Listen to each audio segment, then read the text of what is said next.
Hello my dear geographers, I hope everyone is keeping well. So once again welcome back to our geography class. Today in this class I am going to discuss about one of the important topics of class 11 ISC, that is the ocean temperature.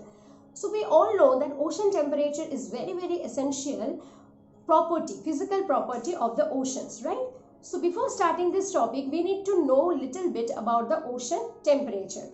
So ocean temperature, as I told you, it is a very important factor and it differences play an important role in controlling the movements of large masses of ocean water, and also it gives rise to the waves and the currents. It has an important bearing on the climate.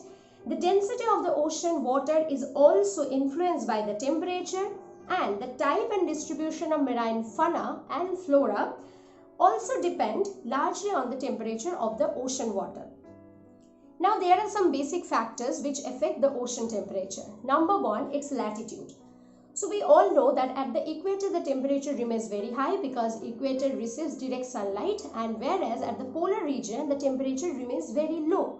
That's where the ocean water is hottest at the equator, whereas it's very coldest at the poles. Now the average annual temperature at the equator is 26 degrees centigrade, whereas it decreases to 23 degree, 14 degree and 1 degree centigrade at the latitudes of 20 degree, 40 degree and 60 degree respectively, and it falls below freezing point at the poles. Next is the prevailing winds. Now the prevailing winds carry the surface water of the ocean with them. So what will happen, in order to compensate the loss of water at the surface, the cold water from the below of the surface, it rises up and then it reduces the surface temperature. The surface of the ocean, it receives direct sunlight. That's what the temperature remains very high, whereas the below of the surface region, it hardly receives the solar heat. That means it remains very cold. One of the important topic is there, the temperature in the eastern parts of the oceans, it remains very low in the tropical region compared to the western parts. Why? Because of the prevailing trade winds. Now next is the ocean currents. Now we all know that warm currents rise the temperature, whereas cold water currents, it basically falls the temperature.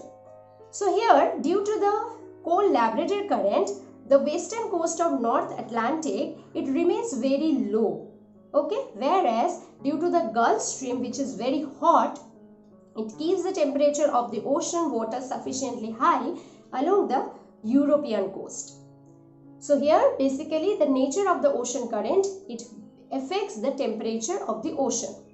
Next, the effect of the adjacent land masses. So the temperature of the open sea remains more or less constant, whereas the temperature of enclosed seas rises in summer and falls in winter frequently.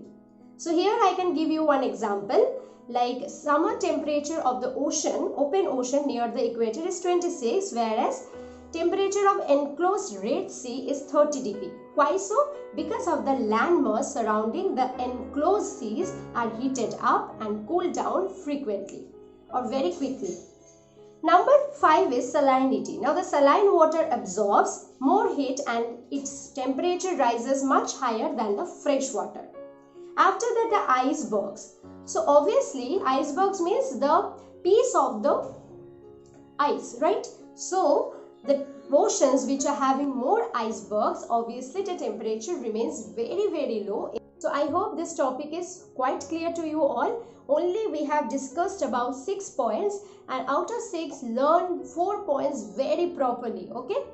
And after that we will come up with a new topic. Till then, thank you and take care.